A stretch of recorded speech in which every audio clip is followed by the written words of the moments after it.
Hi, John. Thank you so much Hello. for being here. Thank you for having me. It's a pleasure to be here. Likewise, yeah, I'm really excited to dive into this conversation. But before, can you introduce yourself?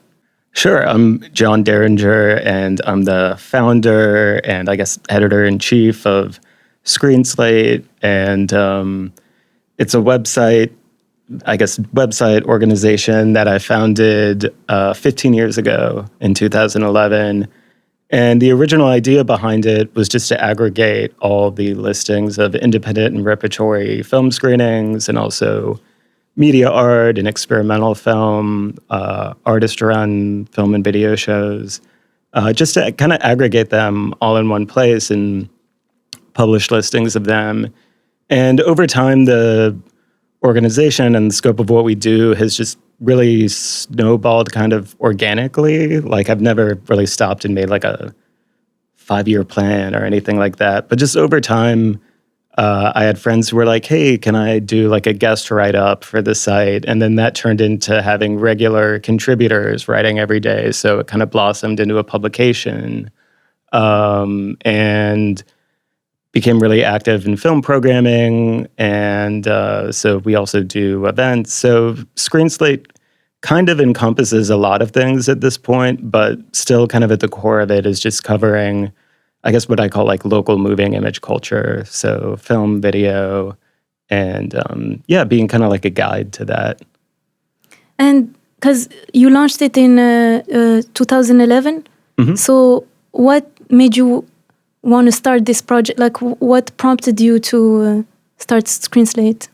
Yeah, I think it was an interesting time. I mean, in a way, like the really simple answer is just that it was a resource that I had moved here maybe 2 years before, I think in summer of 2009, I believe. And I was surprised that there wasn't anything that was already doing that, kind of like a central website you could go to instead of going to the individual like film forum or BAM or MoMA websites and see what's happening. And but I think there are a couple things that maybe make this particular point in time unique. And one is that I think the resources people had traditionally used to do that were at the very least, I would say either mid or early decline. I guess the decline was kind of fast in a way. So maybe there isn't a lot of difference between early, mid, and late decline. But, like I could tell like the Village Voice wasn't totally comprehensive anymore, maybe didn't fully have their finger on the pulse that they would have in earlier decades. And their websites definitely weren't keeping up with the transition to people looking for listings and stuff online. And same with the other stuff like Time Out New York or Flavor Pill or these things where it was like, and a lot of them too, I could tell they were just really colored by sponsorship and not really intended to be comprehensive. And the other thing that was maybe a little unique to the way I saw things is I was very interested in the full spectrum of moving image culture. So in other words, I love classic Hollywood films. I love silent movies. I love trashy drive-in horror films. But I also had already at that point a pretty strong interest in artist video and experimental film, projector performances, expanded cinema. And it seemed like a lot of times those were viewed as two different things. You have like the movie listings page with essentially just feature films. Generally, then you would divide that into like the new releases at the Cinemaplex and then like the art house films and then the like repertory revival stuff like your film forum or whatever. But that segment or that area of film seemed to be just kind of like walled off from a lot of experimental film. And then even within that side, there's kind of like this division between the film world and art world and like, video art and like 16 millimeter experimental film. And so in my conception of trying to create a comprehensive listing resource, it wasn't just about like, oh, I don't want to just like go to Film Forum and MoMA websites separately. it's like I also want to see like the full spectrum of stuff that's happening in film. And I think the other thing that was making this time unique, and this could definitely go into like a side quest of like other things I've done, but I think digital projection was really blowing up. I mean, even when I first started the website, I remember thinking, should I only list things that are on 35 millimeter? Because that pretty much, like when it comes to the feature film side of things, obviously, because that was pretty much covered everything.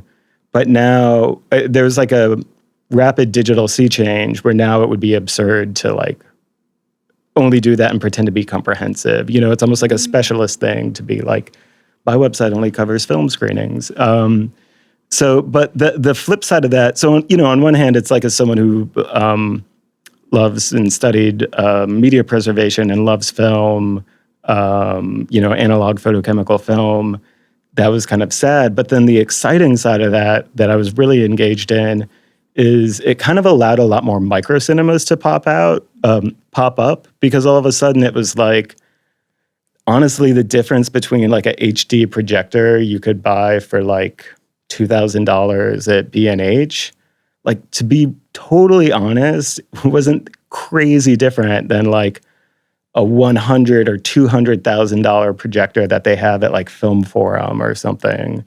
You know, I mean, if you're a purist and you have a trained eye and you're really, if you were to watch side by side, like, sure, you could tell the difference. But like, before we started recording, we briefly talked about Spectacle, which was like a place that I got majorly involved in early on. That was what was really exciting to me about places like Spectacle, or, you know, there was like Microscope Gallery started right around the same time, late 2010, early 2011. Victoria Ketty and Scott Kiernan were doing ESP TV. There was a thing called Dirty Looks, which was like queer experiment. All those things kind of started around the same time. Light industry had already been around for a bit.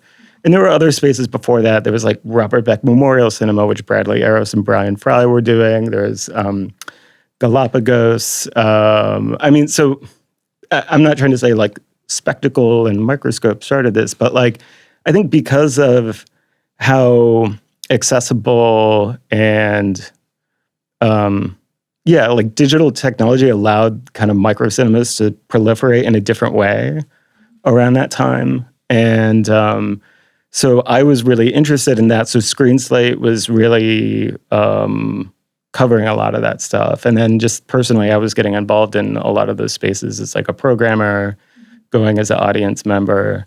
So I feel like this is a very long, kind of roundabout answer to your question of like why I started it around that time. But yeah, I think it's just that mix of like, the kind of even traditional vanilla kind of listing resources were in decline because of print media. The web was becoming more, I guess you could say, like enshittified or sponsored. And it was a time where even though I had no web skills, I could train myself to start building something. And then also this cross-pollination of film, video on both like the exhibition and making side and kind of putting that all together. And yeah. No, it was great. Honestly, like you mentioned so many things that I'd like to talk more about. But it's really, I mean, I love that like on your website, you also, you show, you know, like you have also like galleries, like gallery shows, art show. Like it's not, like it's nice that you try to open many doors and you bring like a new vision to like film. I don't know how to call it, like how we, like contemporary cinephile. Sure, yeah. I don't know, but it's. Did you have a practice, like a art practice at the same time, or? A little bit, yeah. I mean, I always wanted to, you know, to be vulnerable and honest, still want to be like a filmmaker. And I had been just doing my own video stuff around then, you know, so my ultimate interest is in actually just like traditional narrative, 90-minute feature film. But I was also really experimenting a lot with digital video. And this also kind of ties into Spectacle, where so that opened in late 2010, and the first time I went was in February 2011, and immediately felt like I just kind of found my crew and found my people.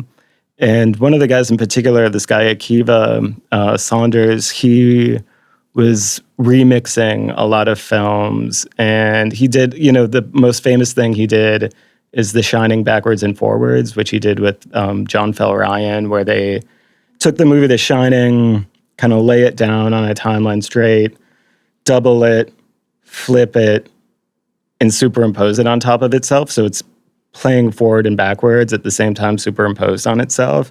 And these really weird parallel structures emerge. The film almost feels like, what's that called when a word, is it anagram or not? Hologram? When it's like the same forward and back, like race car or whatever. But it's like, it became kind of like that, where you're just like, it's so wild. It's kind of like the new, like Dark Side of the Moon with Wizard of Oz thing. We were just like, what the fuck? But all other kinds of way. And then the other thing that was interesting is that, they were cutting these trailers for all the movies, and they became almost like a new language or a new way of like expressing something about what you were programming, because they were removed from traditional, they were like loosely based on obviously the whole like form of the trailer as a promotional thing. Like, we want to promote the thing we're screening, but I always felt like they were a mode of expression too. Like, when you're programming something, you write the program notes that explain, here's the significance of this film. Here it kind of speaks to like how you as a curator are thinking of a program or the movies. And to me, the spectacle trailer became like another mode of expressing those ideas. And so they weren't like traditional film trailers, but they also weren't not. And you could have fun with them. You could do something serious. You could experiment with them. And so I started there were things I had already been working on that it kind of drove me to like complete them. So I had been already working on a project where I had taken the movie Mean Streets, which by Martin Scorsese, which has like all these pop songs in it. And I had stripped out all the pop music from the soundtrack and found like these like really funny and sometimes kind of like beautiful or meaningful like YouTube cover versions. Because this was also kind of early in YouTube, when it wasn't like there were 800 million billion videos on it, but like you could find pretty much a cover of any pop song from a movie like Mean Streets.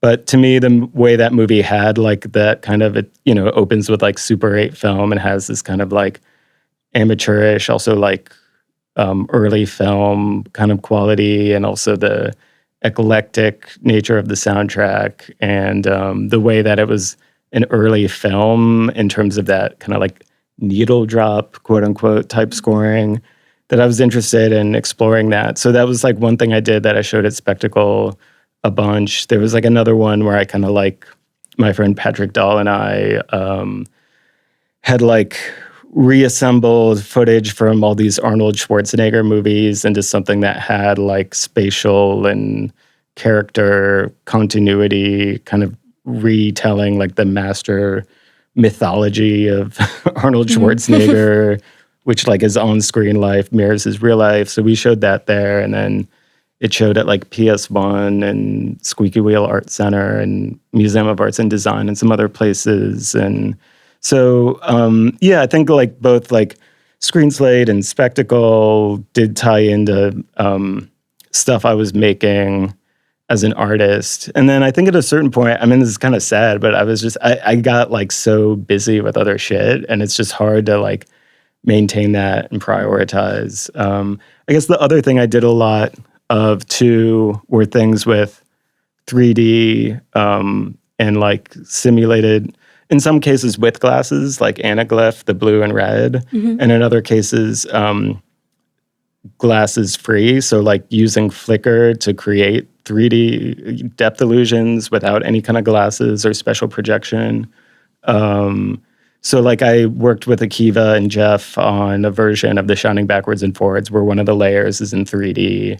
And so it also seems to like not only exist forward and backwards in time, but like intersect with itself depth-wise in terms of like, I would do these kind of like semi-tongue-in-cheek like 3D post conversions, because that was around the time that like Avatar had come out and they were like 3D is the future. But instead of making these crazy Avatar type things, they just took 2D movies that studios were shooting in 2D and just like send them to like a cheap like overseas VFX place to do these like hack post-conversion jobs.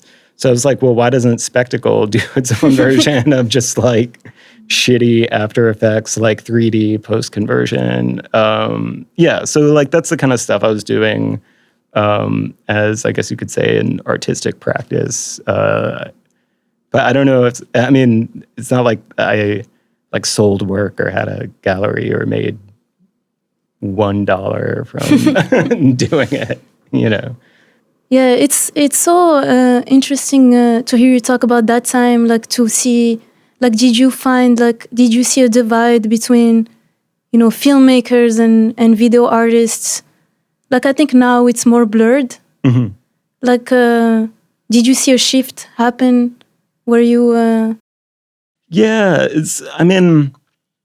I do feel, because I mentioned too before we were on, like my day job ended up being for, like 8 years. I worked as the technical director at Electronic Arts Intermix, which is really storied media arts nonprofit that distributes the work of a lot of video artists, and both the kind of classic canonical artists and contemporary artists have a really wonderful history and body of work and represented in the scope of what EAI does. And so I had a lot of exposure to the art world and video artists. And before that, I had been working in film production and had this background in like professional film. And as I mentioned, I'm like kind of back in that area now. And I do think there was something, there had been other artists who made films like Robert Longo did Johnny Mnemonic, and Cindy Sherman did a movie called Office Killer. But it did seem like there was this like real push around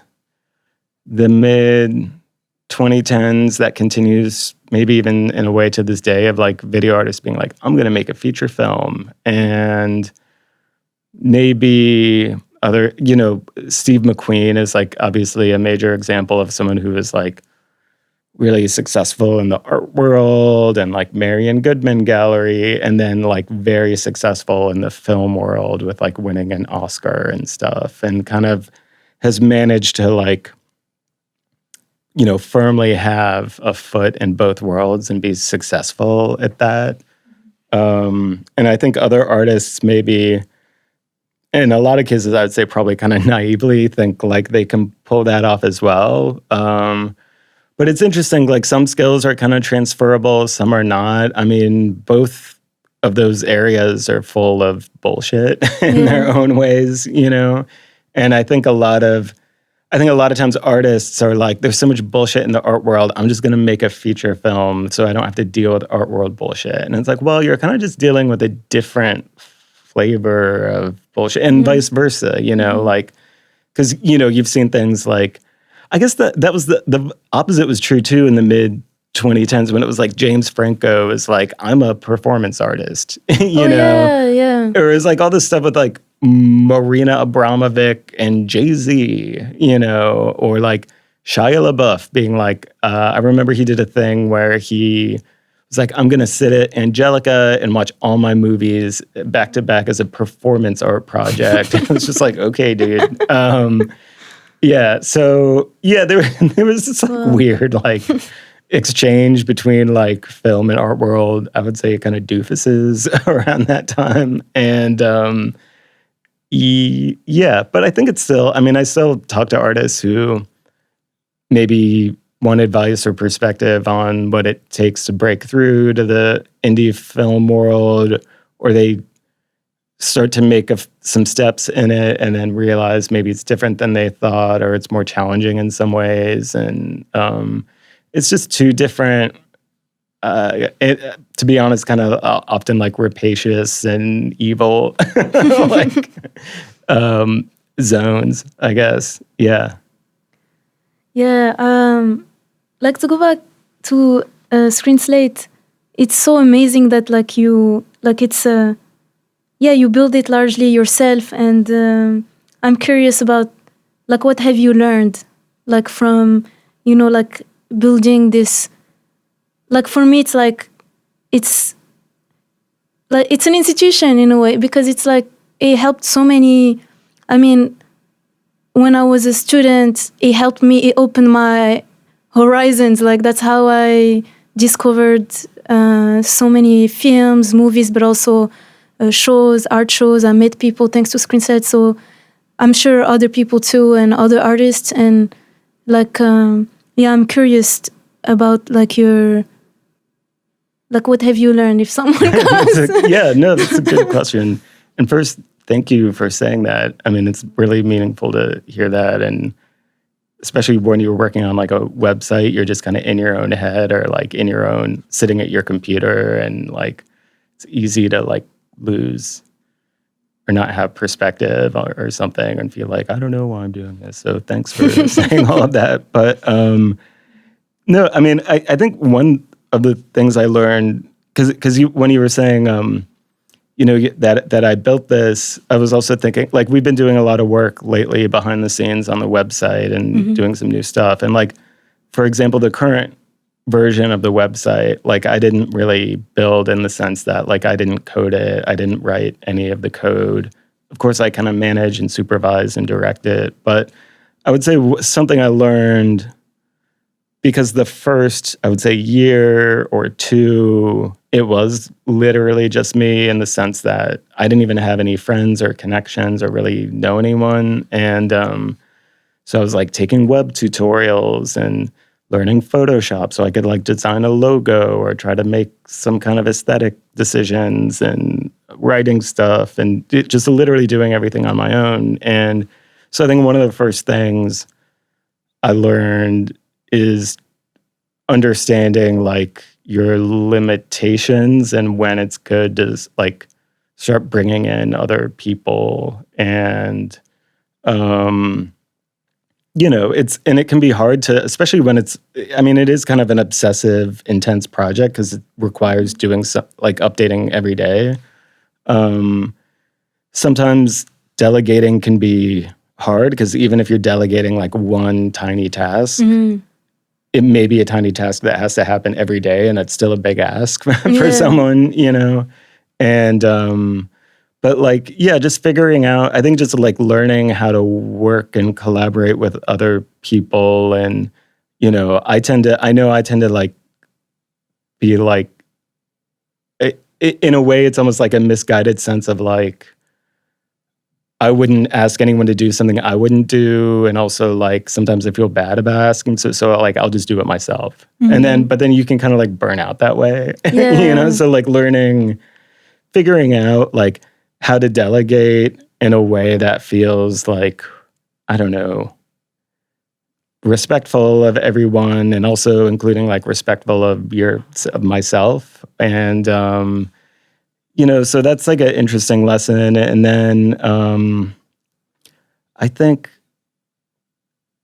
I don't know. I mean, there are a lot of, I guess the more I think about it, there's like a lot of lessons, but I'm trying to think what some unique or like big overarching ones are. But I think just, I think the lesson, maybe something I'm trying to like figure out now, is just like, how do you, I don't know, because it's been around for 15 years. And I like, to me, in a sense, it's like frozen in time, where it's like DIY, like punk, like I'm not thinking about money, but it's also like at a certain point you're like, I guess maybe I should have thought of that stuff more. But at least I can start now. But then if I start now, are people like, what the fuck? Like we were talking about how having our first ever fundraiser gala, and like we've always had basically like free parties and stuff. And I'm like, am I like a sellout now for like trying to raise money? But I don't know. So it's like, so there are constant lessons and constant things I'm trying to learn and like adapt to and grow into. And I don't know. That's a very interesting point, because it's like you've been running it for so long, and like being in New York, I mean, it's the most expensive city in the world, and we need to survive. And there is like this like a turning point where, I mean, I know so many people who had to stop their projects Yeah. And yeah, I wonder what kind of like, how did you have moments where you almost like quit, like wanted to? I feel like probably every single day at some point in the day, I just have this like ideation of like, yeah, I could just shut it down. You know, like that would be kind of cool.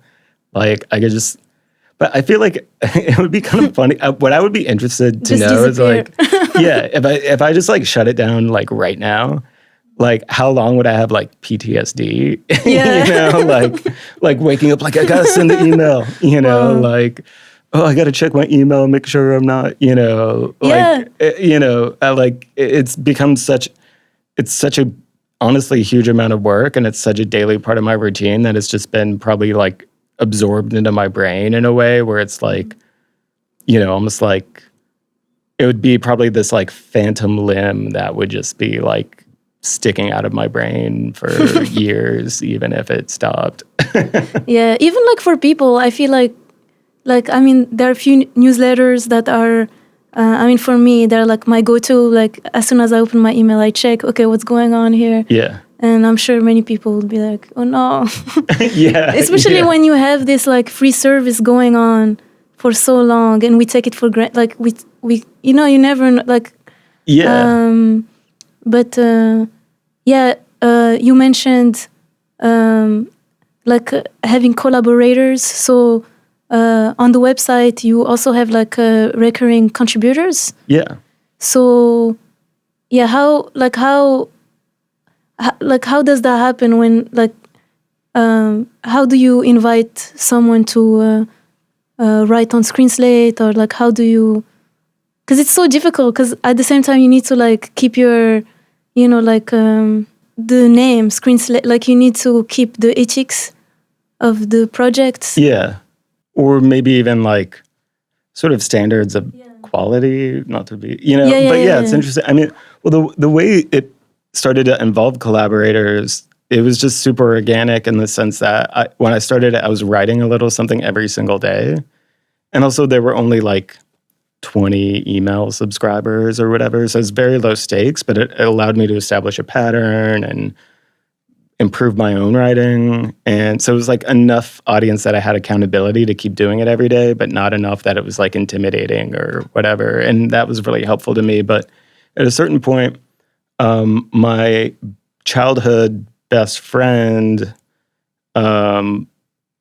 Patrick Dahl, who I think I mentioned earlier already, was like, can I do like a guest post? And I was like, oh yeah, sure. So then it was a thing where like Patrick and some other friends started occasionally writing like once in a blue moon. And then that became more frequent. And then other people started being like, hey, can I write something? And a lot of it, I mean, what's kind of interesting at the time, I mean, I'm obviously at this point like pretty connected with like the film critic scene in New York, even if maybe there are some ways in which it's still kind of removed. But at that time, I had no relationship whatsoever to film critics. And to be honest, there were a lot that I just like didn't really care for. And I was more interested in like publishing different kinds of voices. And so honestly, Spectacle, like to come back to it again, was another place where I met so many people who are just like, hey, like, can I write for Screen Slate? And I'd be like, yeah, sure. And the fact that people weren't like trying to be film critics, like no one, it's definitely not the case now, but like at that time, like no one who was pitching to write for Screen Slate was doing it because they thought it could help their like film criticism career. It was just like friends and people who just thought it was fun and cool. And we all shared like a sense of, I guess, friendship and collaboration. And so, yeah, it just really grew from there. But then I think to your question about kind of maintaining like an ethics or a standard or like a voice, it is tough because we also at this point, we get, I would say, probably multiple pitches a day for people who want to write, and we only publish one article a day. So that means like every day we have to like basically reject people, but then also it's tough. I mean, running a publication is, and I'm sure I think it's probably always been this way, like even in print media before the internet, like it's tough to like have to reject people. And there's also the kind of dance where like sometimes someone is just like really not good and you like are like respectfully trying to tell them like to chill. Mm-hmm. And then other times there's someone who you think is amazing and you really want them to write for you, but there's like another reason that you can't take that particular pitch, but you want to encourage them, like, please, for real, like, keep in touch. And I think a lot of times people hear the opposite message, where it's like the people you really do, like, it's like, no, I'm not just saying this, please, like, write for us. Sometimes they're like, oh, yeah, I get it. And it's like, no. And then other times the other people are like, oh, okay, you don't like this piece? Well, what about these 10 other ideas? And you're like, no, stop. And it becomes like a lot of work. And that was, I mean, definitely, speaking of like lessons and stuff, I mean, that's a constant lesson. And part of the lesson I learned too was like, I have a really tough time with this and I need to bring in other people to help me manage this aspect of it. Because especially since it's a project that I was doing myself for so long, and like the emails still to this day come from like my personal, well, it's not my like main personal email address, but like Jon at Screen Slate. And like I had been running the social media and stuff. Like it just felt like every rejection felt like it was from me personally. Oh, no. So it was like, I need like a managing editor to kind of like help weed this stuff out. But like, it's also, there are so many pressures, especially because film, there are like publicists in the mix whose job it is. It's like, I'm not getting paid to fucking like do this shit, but you're getting paid to nag me, to pay someone to give your thing publicity. There are all kinds of mechanisms and ways, some of which are, I think, deliberate and some of which are really not deliberate, but have the effect of like forcing you toward things you don't really want to do. Or even, there, like as an example, there are filmmakers like trendy, like indie filmmakers who I can't fucking stand. And like, I think their movies are trash. But like everyone else loves them. And then it's like, as an editor, I'm thinking like, do I put my personal opinion aside? And it's like, I think this person's kind of overrated and sucks, but like, I know a lot of our readers are interested in them, so sure, we'll publish an interview with them and it's fine. Or am I like, maybe my personal taste is kind of part of what shapes the voice, and there are certain things where it's like, I mean, I'll use like a fake example. If someone was like, I got an interview with George Clooney, it's exclusive, he's revealing that he's like gay or something, like some crazy story that would blow up that like no one has published yet. And wait, I forget where I was going with this. Oh, just like I wouldn't say yes just because I'm like, oh, that would get so many clicks. That would be so cool. I'm just like, I don't know. I don't care about George Clooney. But in this case, in the real world example, George Clooney would be like an annoying like A24 filmmaker or something, or like even like on a more micro like scene-y level, like a local hip like Brooklyn micro budget filmmaker. And it's like sometimes that stuff, like I just remember as a normal person, it's like sometimes you see all this positive press for this thing. It's like, this is like the next Cassavetes and this is the most important film. And then you go to see it and you're like, this fucking sucks. And you're like, fuck these film critics for like telling me this shit is good. And I was like, Screen Slate will never be like that.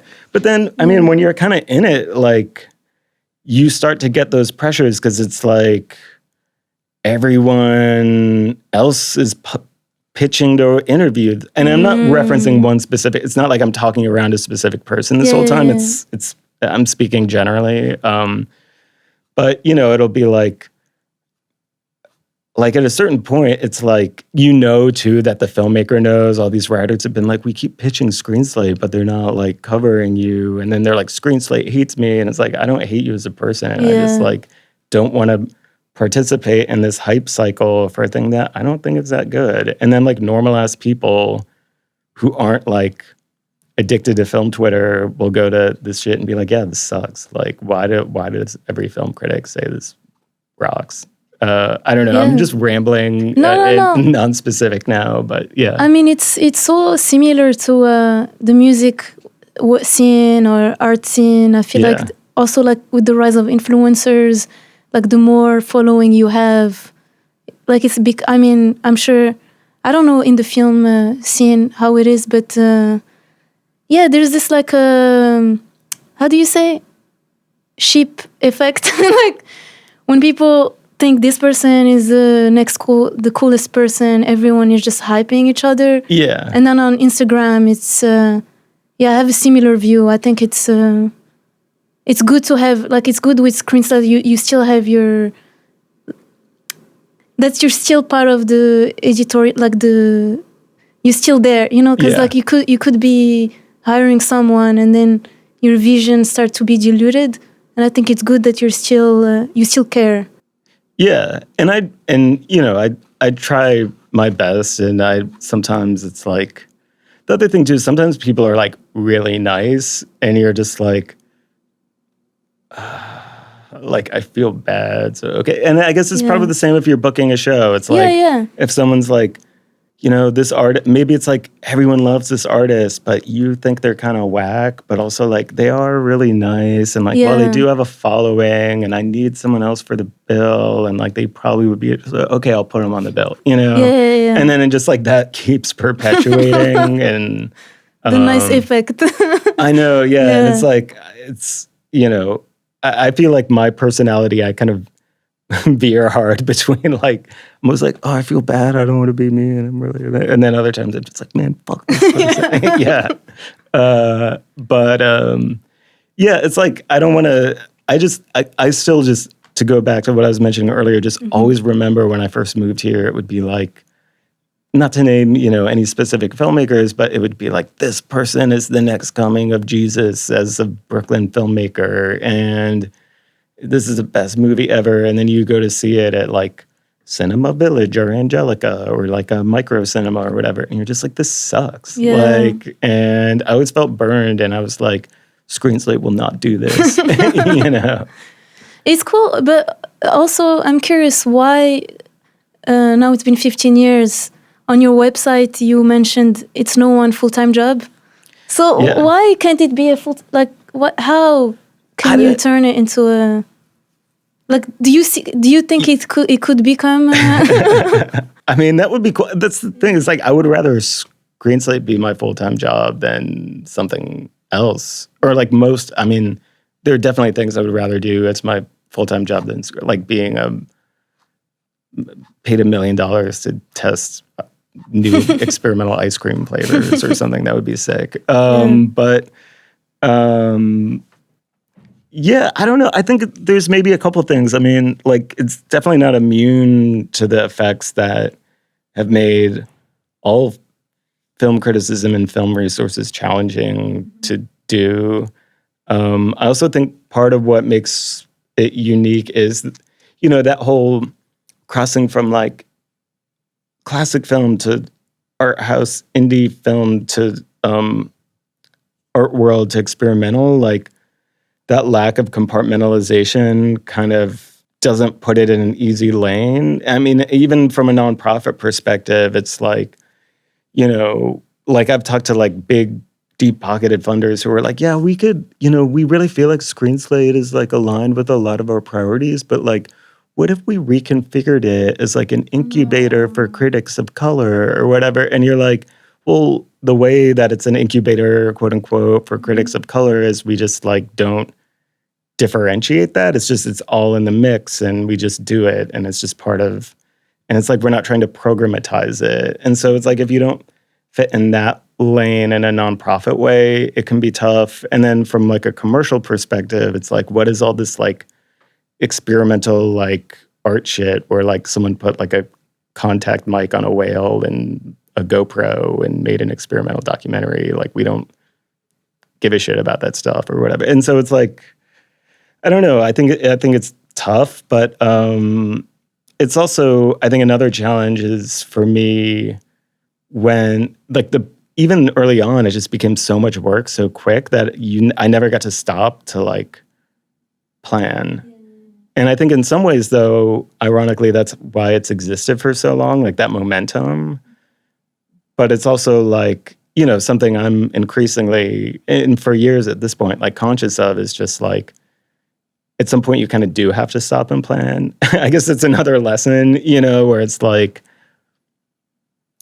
I think the fact that I never sat down and made like a pitch deck and like a whatever is kind of what makes it cool and exist. But at a certain point, I'm like, yeah, maybe I should like make some kind of like deck that I can like send to advertisers or something. I don't know. It's hard to have a business hat at the same time because like you're the brain and you're also you have to feed this machine, but at the same time, I definitely But also, I think like a lot of, it's interesting because like Screen Slate started as a daily email before Substack existed. And I mean, we're on Patreon, but I don't really use Patreon the way you're supposed to, which is we don't really lock content. It's kind of just like, hey, if you want to give us $3 a month, like join Patreon, and it's out of the goodness of your heart, pretty much. There aren't like real.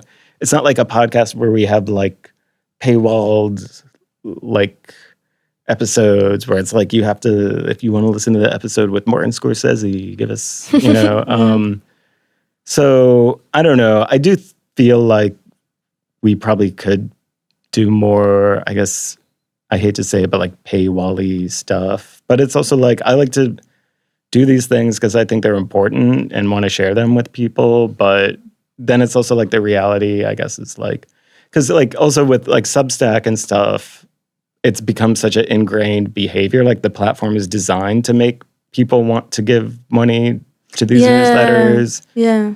And like Screen Slate, there's no like social engineering or anything to make people give. It's just like, hey, if you like this newsletter, give us $3. There's not like we don't have like a built-in like software that kind of like is engineered to make people give, or we don't have, But have you thought of? I'm curious about your opinion with Substack. Like, have you thought? Because I used to use Patreon as well, and it kind of died. Yeah, I feel like COVID. It is kind of withering a bit. Yeah. I mean, I kind of want to build something directly into the site. And that's the other challenge is like, it's a lot of work to build and maintain the website. That's actually, I think I mentioned earlier, like a major thing I'm focusing on right now is actually website stuff. So there probably will be some like new things and changes soon. But other than, I guess, just to say like, I want to build these things into them and own it, which is like, it's definitely not the easiest way, but it's like having been through Substack or not Substack, like Patreon, and we did like a Kickstarter before. It's like, I don't want to be tied to these outside platforms. Like I would rather own that process. And so, the pro, I guess, of a thing like Substack or Patreon is if people are used to using it and their credit card is already in it, they already have an account, it's just a matter of them clicking to follow your thing. But I'm also just like, I don't want to make money for Substack, and like, if I want to build a new feature or do a new thing, that you have to tailor it to their like paradigm. And that's the thing with Patreon. And that's why Patreon's really good for podcasts is like, they've kind of built it around being a really good tool for like having a podcast and like paywalling episodes of a podcast. Or also if you do like, I don't know, anime drawings, and it's really good for like unlock this drawing for fun. But like there's that Screen Slate, we're not like unlock today's movie listings or whatever, it's just on the website. So it's not, I don't know what we're supposed to be like paywalling on Patreon. That would be awesome. Like to have your own, like, log in and you can have your own space and people can have access to like screenings, like films. I mean, the stuff I want to do is like make it so people can have their own custom calendars on the site, share them with each other, save listings, That'd get be alerts. So cool. If you're like, I'm really interested in this like Azerbaijani documentary filmmaker, I'm going to save them. And then when a film of theirs is added to someone's schedule, I get an alert. So I want to build stuff like that. And that means just like getting off Patreon because integrating Patreon with that kind of user experience doesn't make sense. Like it would have to be like a subscription and account built into the web. You know, the way like your Letterboxd account is you put your credit card in Letterboxd and you know what I mean? Really? You have to pay Letterboxd? Well, Letterboxd, they have like different tiers. So I'm like defiantly free tier, you know? I'm just like, dude, I'll click the like continue without supporting link as many times as I have to when the pop-up comes up. But I think a lot of people actually do pay for it. Like everyone I know, I was talking to Nico, our managing editor, the other day. We're like the only two people we know who like don't pay for it because it's just like, I don't know. I think Letterboxd is kind of like, I'm sorry to be like a hater of everything, but it's like, and also so many people are so passionately like, I love Letterboxd, don't hurt Letterboxd. But like, I'm like, you're paying these people like $5 to $10 a month or whatever to like create content for them. Yeah. And then that is the value of their business. And then they also sell that for like, oh, we can do like a special marketing thing for a movie where it's like, you know, we'll call like the most funny, best neon movie reviews and then give them to your marketing team to like build a little campaign and then we'll like you know what I mean? And it's like, it's one thing when like the user is providing free content for someone else to monetize. But the thing that's crazy to me about Letterboxd is like you're also paying them for the subscription. It's not like Yelp where it's like, yeah, Yelp is monetizing your Yelp reviews. And like when you leave a Yelp review, that contributes to like, you know, the user-generated content is like the value of Yelp. But I'm not like paying Yelp $5 a month so I can review restaurants, you know, but people pay Letterboxd so they can review movies on it. So then they can also leverage that data. And I don't think they like sat down in some evil way and like engineered this. I mean, they seem like in the big scheme of things, like a nice company. Oh, are they based in SF? Or? I think they're like from New Zealand or Australia. Yeah, they're like, yeah. But they were like an independent company and then they were bought maybe like 2 years ago by, there's like a majority stake is now owned by like a VC company that supposedly is like a non-evil one, but now they're trying to sell their controlling stake to someone else. So there's probably going to be like a new owner soon that will probably want more changes. So it's, you know, like recently I think people were kind of mourning like, oh no, like don't ruin Letterboxd, don't sell it. It's like, wake up, dude. It's like, it's a business. Yeah. You know? But then that's why everyone has to support Screen Slate. Yeah. Because it's not evil. Yeah. You'll never sell to...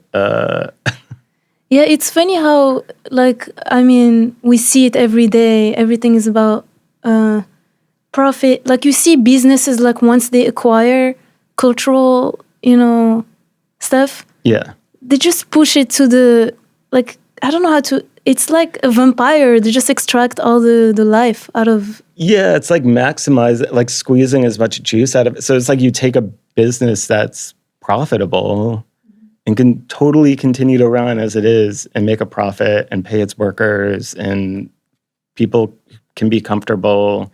But then they're just like, but what if we like found more ways, you know? And it just like, yeah, it makes everything like terrible. Maybe it's good that you kept on doing it, like on the side, like you never, like you didn't think of, like as you say, you mentioned you wish you had the plan, but maybe it's good because like now you're more aware of all these, practices. I mean, another interesting thing along these lines is like someone tried to buy it in 2019, I think, Screen Slate. Like there's like a secret news, breaking news for Pick Up the Flow listeners. You know, like Metrograph has like basically secret owner who's like a private equity healthcare guy. Like that's how he makes his money. Like a lot of people thought it was this guy who had like a tie store near Metrograph, but and that guy was kind of like the founder, but it was like his college roommate who put up the money and actually owned the majority stake. And so that guy approached me in 2019 about like buying Screen Slate and kind of integrating it with Metrograph. And the whole idea was like, basically they saw like how many ticket sales were being driven by Screen Slate. And they were like, whoa, what if we like made this into like our own kind of ticketing platform, and then like we also get all the data on all the other theaters, and then we can also build it into like our publication arm, because this was also before Vice like went totally bust, and it was like, you know, cool. It was cool for everyone to have their like kind of vanity publication, and it's just like I was like, this feels wrong, and like the personalities were like really kind of stomach churning to me, and I was like, I can't do this. But then it's like funny because then like people don't know about that, but then for like totally petty random reason, people will be like, here's why Screen Slate's actually an evil gatekeeper, and you're like, no, I should have taken the money. I should have actually been an evil gatekeeper. No, but like, no. Yeah, I mean, it was definitely like the right move, but that was super eye-opening too, just to even see like, it was also like a type of person I'd never met before, like a billionaire Harvard, like private equity person, and like the way they operate and the way they think and the way they like build out these decks, like to share with other investors that have completely fake ass numbers. And, you know, it's like, here's how Screen Slate becomes a $1 billion company in 5 years. And you're like, and I remember I sent this one email where I was just like, I don't want to be like a wimp, but like, there's absolutely no way these numbers make any sense. And they were just like, don't worry about it. And I was like, I guess it's how every business works. Like, that's like the world and the economy we live in now. But I was like, I can't do that. But I'm glad because now, I mean, sorry, it's a weird transition, but I'm glad. But I mean, it's amazing because in 2022 and last year or this year, you won the National Society of Film Critics Film Heritage Award and the New York Film Critics Circle Special Awards. And that's amazing. That's like, thanks. It's just, it's an amazing, it's like a slap in the face of like money, because you've done it. It's nice that people recognize, you know, like the work you've done, and also how like the impact it has on culture. Like, it's not just like something that is consumed, you know, it has an impact. Thanks. Yeah, it was really, I mean, the first one, the National Society of Film Critics, like I literally had no idea. And I found out later too, like I found out who had nominated us for it. And we had actually, so we get like our total budget is pretty low annually, but like significant amount of that came from like New York Department of Cultural Affairs, and we had lost our funding, and I was like, what the fuck am I going to do? And I think that was like a wake-up call to them, and that was kind of part of why they were like, you know what, actually, like, maybe it's time to kind of like recognize Screen Slate, maybe this will help, kind of thing. So that was like definitely like reinvigorating and kind of put some wind back into our sails. And then I think with this the one that we most recently received, which was the New York Society of Film Critics, it was really nice because it coincided with the start of our 15th anniversary. Like National Society, you just get like a certificate in the mail and get to like send a photo of it to your mom and stuff. But the New York one, they have like a big like gala dinner, and that was cool because you get to give a speech in front of like So how was your speech? Okay, I'm not trying to sound immodest or brag, but I do think I gave maybe I shouldn't say the best speech of the night, but like it was a long night. There were a lot of speeches. Most of them were bad. And everyone knows when you go to these types of things, like they're kind of boring. And I think my speech was not boring. And people did seem to like it. And people told me Benicio del Toro was laughing and clapping during my speech. So I was like, that's all that matters, because that's my mom's crush. Wow. And so how when you told your mom, what did she say? She was like, well, when I told my mom I won the award, she was like, is there like a thing? And I was like, yeah, there's like my parents also aren't really movie people. Like they don't, I feel bad saying that because also I feel like everyone's a movie person. And like, but I just mean like they're not like deep cinephile people or something. Yeah, my mom just gasped because she was like, is Benicio going to be there? Like that was the only thing she cared about. But then I don't like to bug people. So I probably could have got like a photo with him or something, but I just felt like I don't want to. Yeah. But I probably should have for my mom. He seemed real chill, but I'm just not wired that way to like, yeah. Yeah. I feel you. It's always like, because we're all the same. Like I always, like it's interesting to see this, like when you see celebrity, you're like, oh my God, but at the same time. yeah. We're all we are all the same. And also I think like a lot of people are, to be honest, kind of insecure because it's like there's always someone above you on the ladder. And like sometimes you'll meet someone where you're like, whoa, this person's like real famous or like real like at the top of like their game. And then you realize like they're just like feeling insecure about whatever person they perceive to be above them, or like, I don't know, like I'm friends with some comedy people and I sometimes ones were like, yeah, my career is really fucked up or whatever. And you're like, what the fuck are you talking about? You know, it's like, well, because I'm not doing what so-and-so is doing. And I'm like, are they more famous than you? And they're like, yeah. And you're like, I don't know. That's what?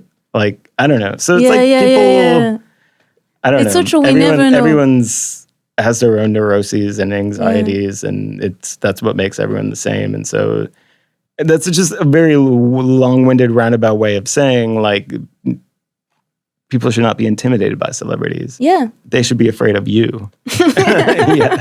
Because you're going to give them 1 star in Letterboxd. Damn. Like, have you had people, like, asking you, because you've programmed movies, you know, you created events, but have you had people asking you advice on, like, or guidance in the film industry, or like for events, like to book certain artists? Yeah, like curatorial advice, or like how to like curate, or like how would people like, or let's say institutions, like would they come to you and ask you to like curate screenings? Not so much. I mean, I think at this point, because I've done so much curation over time. In fact, I feel a little guilty. I actually haven't done a lot in the last year or so, but and I have a good relationship, like a good rapport with all these things. I feel like there's a bit of like, it's not like if I thought of an idea that I think would be a good fit for a venue, I would feel comfortable just like kind of reaching out to them. But it's not like they approach us like consultants, like, hey, we need your help to come up with ideas. That's happened maybe a little bit, or like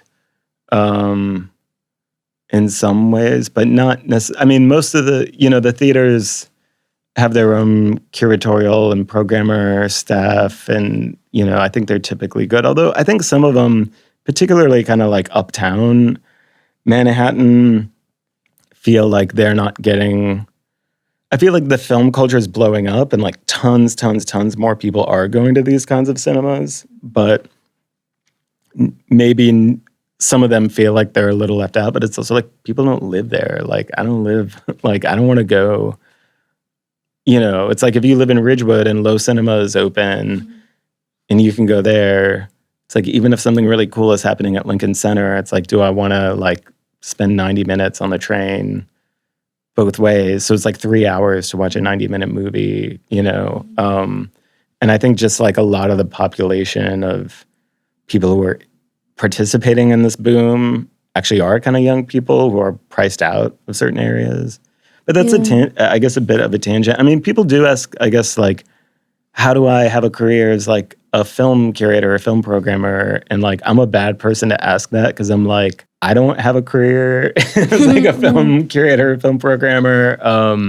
So yeah, I mean, it's a really tough area because a lot of the best curators I know, or people doing the best curation, kind of do it like freelance, or like it's very rare, to be honest, to even get paid for it. Like I love, like, my favorite movie theater is probably Anthology, and I've done a ton of series there.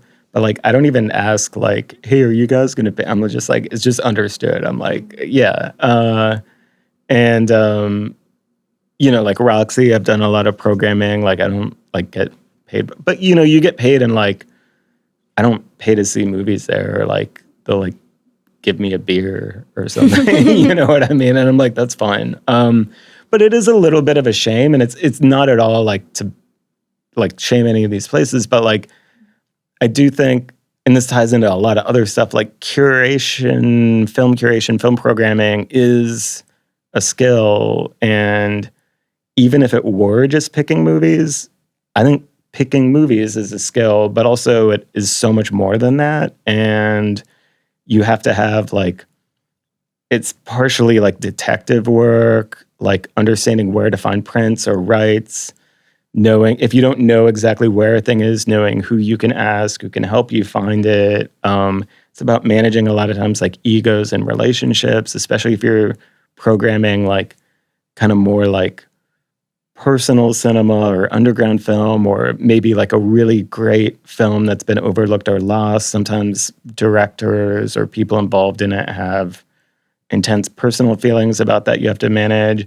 It's also about like kind of feeling out like the vibe in the audience and just having taste, you know. But it's like, you know, it would be like if someone said like, oh, DJing, that's not like a real skill. And of course there are a lot of like terrible DJs. Yeah. And there are also a lot of terrible people who think they have great like film, no shade. I mean, not to be like, but it's like, yeah, it's like taste, detective work, and a lot of coordination, promotion, salespersonship. It's like, it's a real skill. And like, it's a shame that it's not really valued. And especially at this time where, I mean, I do think like, I don't know, not to get into like AI stuff, but I do think like AI is especially bad at taste, like, and I think people are increasingly aware of that. Like, it's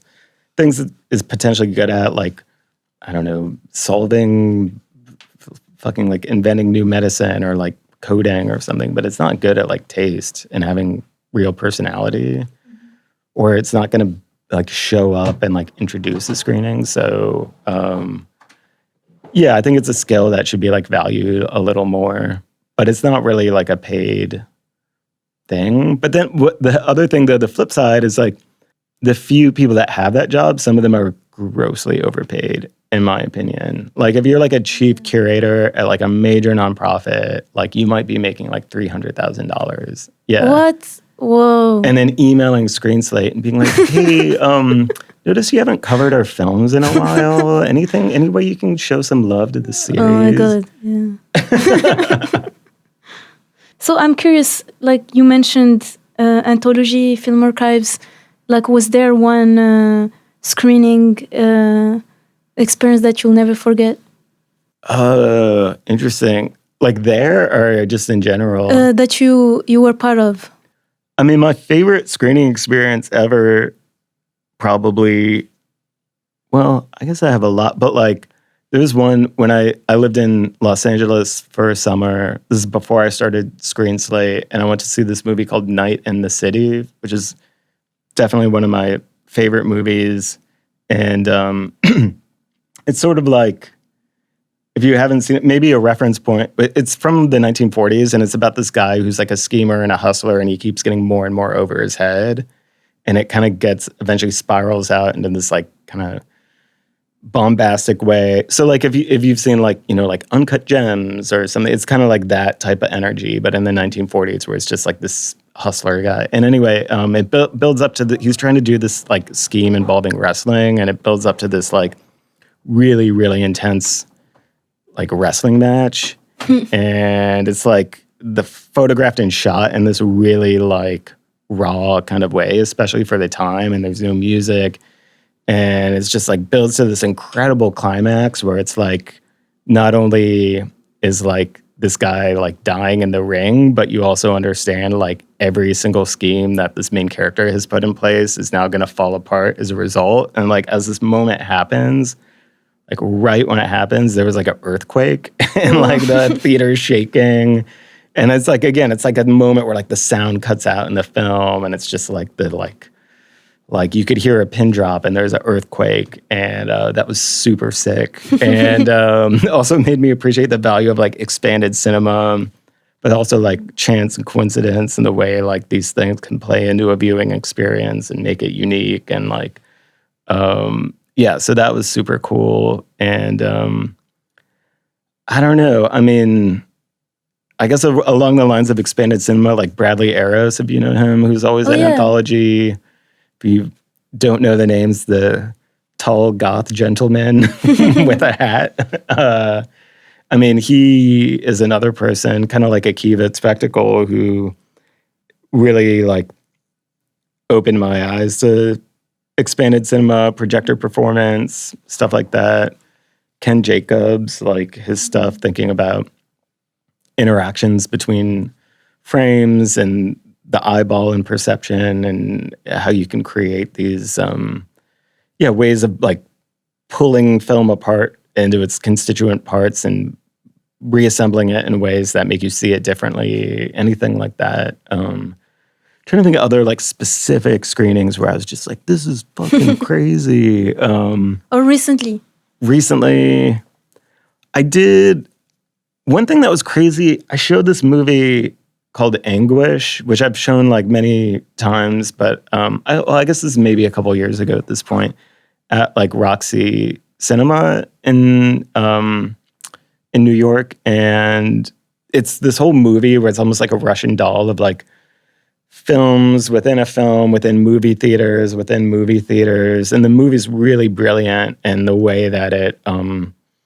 kind of tricks you. It's not, I mean, it probably sounds gimmicky when I explain it like that, but it's like a kind of mind-blowing movie. And there was one point where you kind of get like really deep into this vortex that the movie's been pulling you. And I completely forgot that the movie theater was called Roxy. And it's like, it just like comes on screen, and like everyone looked around at each other like, whoa, you know? So I guess like, I think that's the kind of experience I like, where it's like, feels like there's some weird like coincidence or synchronization with the movie and the audience, and yeah. It's kind of a cool concept. It could be a conceptual art piece where people are just like they don't know what's real. Well, I want to do like something I want to try to do. I don't know if it would be a series or just a one-off screening. It's very off color. Maybe I should, well, like I was thinking of there's like movies that seem to like predict the future in a way where you look back at them and it's really creepy. And a friend of mine told me this concept, or at least it's similar to this concept called like synchromysticism that I'd never heard of before. But I'm thinking of like, like if you go on YouTube and search like Back to the Future 9/11, and there's all this shit where it's like Back to the Future predicted 9/11, and here's like 20 things in the movie that like tell you why. Whoa. And you're like, and then you watch it and you're like, this is kind of nuts. Like, I don't literally genuinely believe that Back to the Future predicted 9/11, but I'm like, I gotta admit, this is kind of crazy. But then recently I was watching Snake Eyes, and then I realized like, and then I realized other people have pieced this together too. Like the movie Snake Eyes with like Nicolas Cage, it's like a boxing match, and there's this whole like thing where like this guy Charles Kirkland gets like shot through the neck by like basically like all these things happen where you're like, it's literally the Charlie Kirk shooting, and like Snake Eyes takes place on the day Charlie Kirk was killed. But like, and it's just like the number of like other coincidences where it's like, there's like a guy named Tyler who's involved in the plot, and that's the name of the guy who like shot Charlie Kirk, and like, and then even like Nicolas Cage's character is named Ricky Santoro, and Rick Santorum was funded by the same people who funded like Charlie Kirk, and I'm just like, so okay, I'm not literally saying like Snake Eyes predicted it, but I'm like, it would be funny to do like a series of films where you're just like, we all like acknowledge the mystic possibility that there have been ruptures in space and time that ripple out from these events that have somehow made their way into Back to the Future and Snake Eyes. Yeah, it's so a quick side note, because I watched the network recently. Oh, the TV, the movie about like the television networks? Yeah. Oh, okay, yeah. And I think at some point they were talking about, I forgot the quote, but for me, I was like just seeing Instagram. It was exactly really, yeah, what's going on with Instagram. You know how like identities, where your virtual identity would become. Damn, I forgot anyway. But it was just so. It felt like the same. Like I was like, oh my god, this is exactly. It's kind of like a premonitor. How do you say premonitor? Oh, like a premonition. Yeah, premonition. Yeah, exactly. Yeah. And it was made years ago. So I don't know. Or even what was the Cronenberg movie with the TV? Videodrome. Yeah. Like it's kind of like similar, like to think of Instagram and how it's affecting us in some ways that like we don't see it, but all these movies had the clear vision, or maybe it was just a fantasy. Well, also like one concept that like Marshall McLuhan wrote about is the idea of like, well, I mean, I guess like it's one of his phrases is like extensions of man, like technology being an extension of the body. And also he talks about, like I mentioned, like the concept of like a phantom limb earlier, like the idea that technology starts to feel like a limb, and then when it disappears, it's like you feel that phantom pain, you know, like, you know, people talk about losing a leg and you feel the like phantom limb or phantom pain, but it's like the other day I like left my phone somewhere and like didn't have a phone for 2 days. And it's like, you know what I mean? That like reaching for your phone or whatever, that's a real way of thinking like, yeah, it feels like a phantom limb, you know? And it's like all these things start to like feel like extensions of your body, but like as your mind loses itself in them, you lose touch, I think, also with your body. And I think that is what a lot of those movies like Videodrome and stuff articulate really well. But even thinking about like stuff like Letterboxd, like the way people are like, it's almost like if you don't log the movie on Letterboxd, why did you even watch it kind of thing. And so I'm always skeptical of like technology in that way and social media. I mean, something that I think applies to a lot of independent organizations is like feeling the need to invest so much into social media, because it's like if you're not there, you don't exist. But then it also becomes your job, or you're not focusing on the thing or making the thing you're doing the best. You're focusing on like feeding what social media needs. And like we were even talking about like video podcasts and how like, you know, it's like, guess what? There's a new thing called podcasts, and you can like broadcast on your own. It's like, this is so cool and democratic. And then it's like, well, and now you also need to have video. And it's like, wow, it's a little harder to do this, but okay, it's cool. And then at a certain point, it's just like the playing field gets to this place where you're like, if you're not like doing the video and doing the clips and putting them on the social media, then you're not on the, and it's just like, becomes a rat race to keep up with these things. And I think that is a challenge. I think actually this is like a lesson, or at least an approach. I don't know if it's a good one, but like I've been trying to care less about social media with Screen Slate. Like I was definitely a Twitter addict and just like shut that down. And then we definitely use Instagram, but I don't have like a strategy or invest too much time or thought into it. And I think it's good to be like, you know what, like my platform or my thing is the thing. And if you aren't thinking about it because it's not on social media, that's fine. And yeah, it's just like a way. But also I feel like having your newsletter is way more valuable because it's like you have it, you know? Yeah. Instagram can just delete your account. Yeah. And then you don't like, exist. Yeah. Like you said.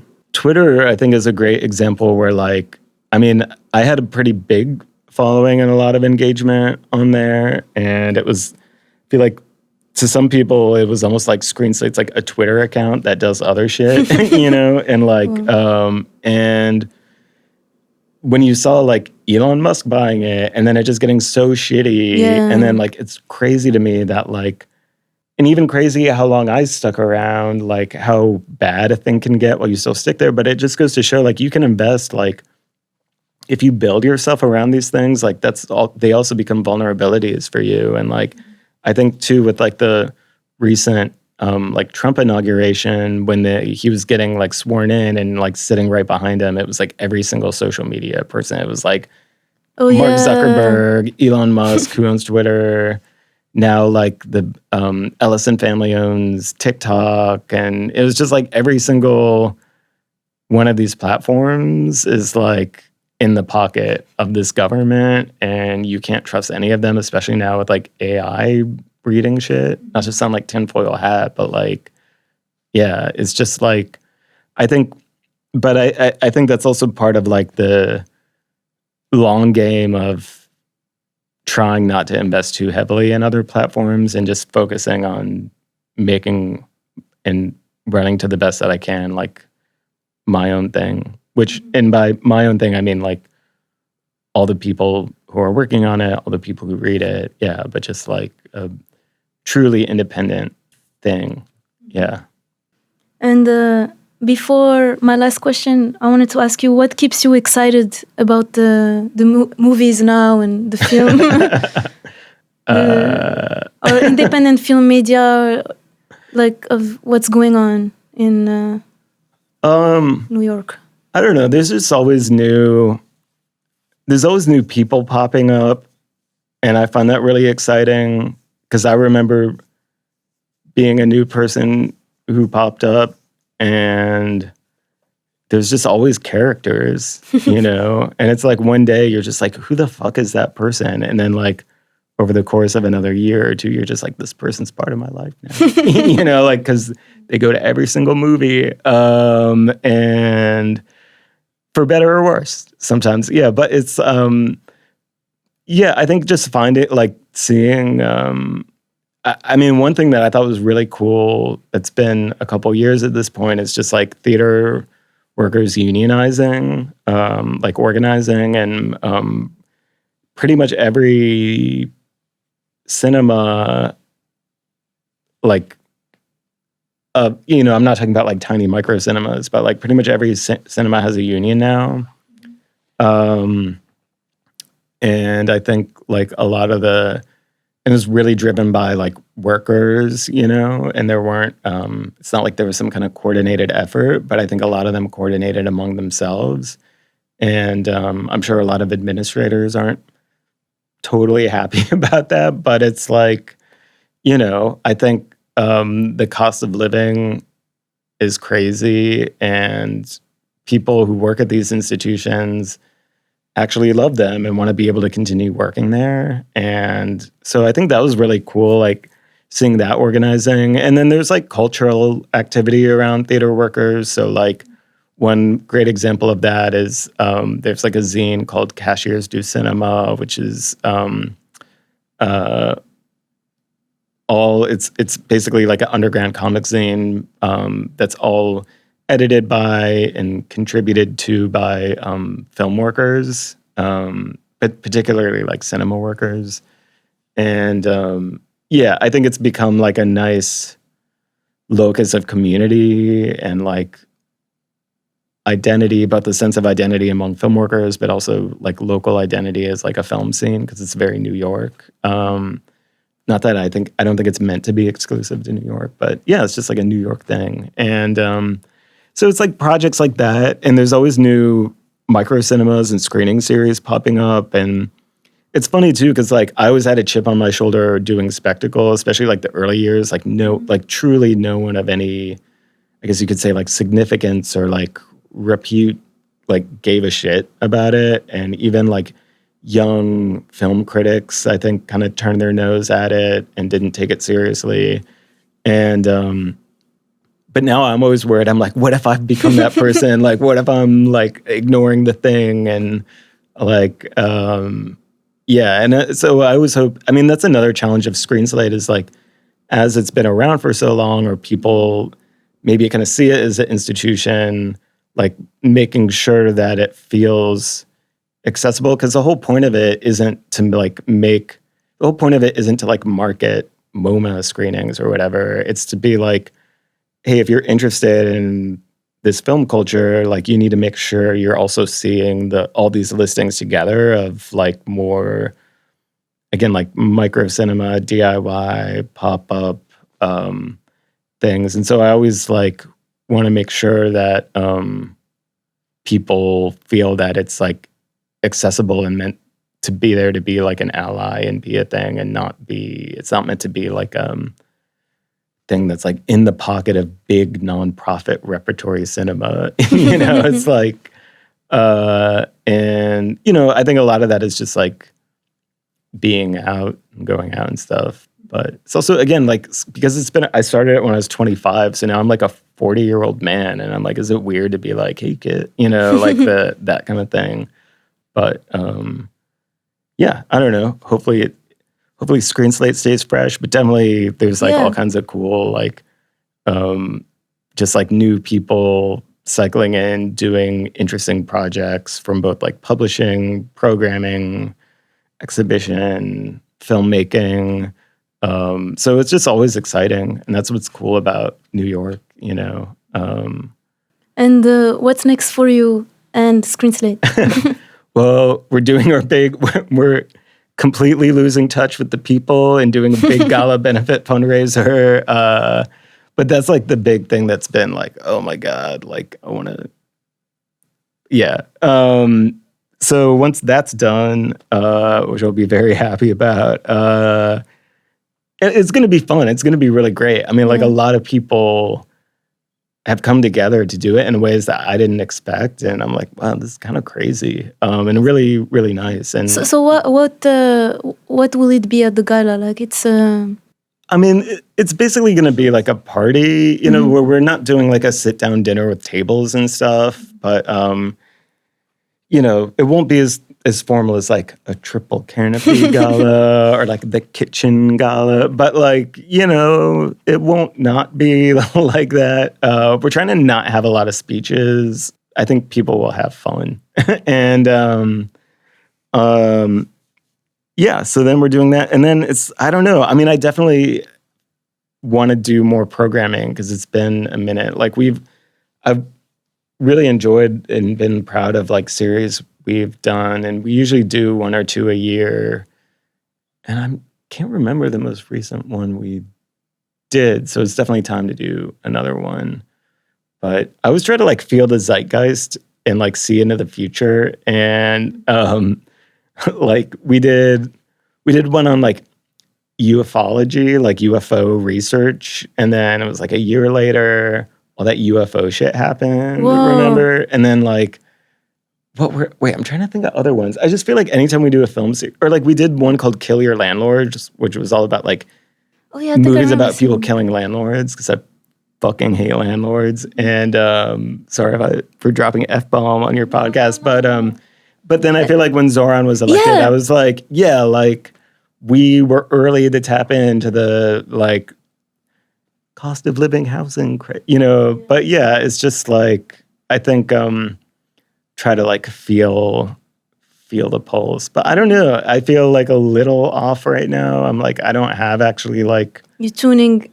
Yeah. But the thing is, like, it's gonna come, and then when it does, you're like, yes. Nice. But I don't know what the next, like, landlord murder, UFOs. We've done stuff about like media and horror, like media themed horror films in the past. Maybe viruses. Yeah. Well, like hantavirus is like coming back, I guess. I was talking to someone about that the other night. Yeah, I don't know. Yeah.